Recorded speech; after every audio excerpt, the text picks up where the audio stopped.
Fognini remains one of the most enigmatic figures on the tour, capable of the spectacular when he is on, and totally abject on his off day. He was certainly on against Murray, albeit a struggling Murray, and the Foro Italico crowd will hope that their number one keeps up the same form and intensity when he goes up against German young gun Zverev. Murray might have been struggling before his Rome meeting with Fognini, but the Italian had not been in any real form either. The Italian came into the Rome Masters having won just one match on the European clay, failing to cross the opening rounds in Monte Carlo, Budapest and Munich. He finally got off the mark with victory over Joao Sousa in his Madrid opener, before stretching Nadal to 3 sets in a second round loss. Perhaps that was a warning that Fognini had begun to find some form.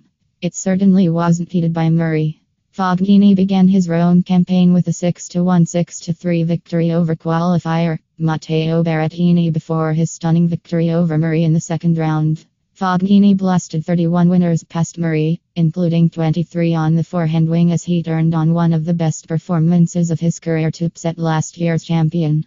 The Italian number one was all over Murray from the start, breaking twice to jump into a 4-0 lead before wrapping up the opening set after 40 minutes. The expected lull in his level never really came, as he was quickly up a double break in the second set.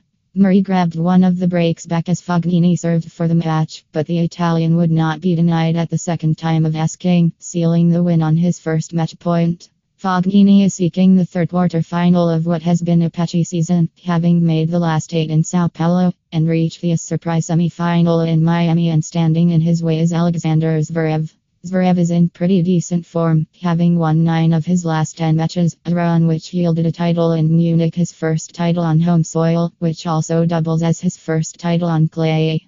The German, from whom great things are expected, has had a solid enough year overall. There have been the no-shows, not uncommon with a young player, but 2 titles and a couple of Masters 1000 quarterfinals represent a decent enough return for the 20-year-old. Those 2 titles were won in Montpellier and Munich, while he made Masters 1000 quarterfinals in Miami and Madrid. The no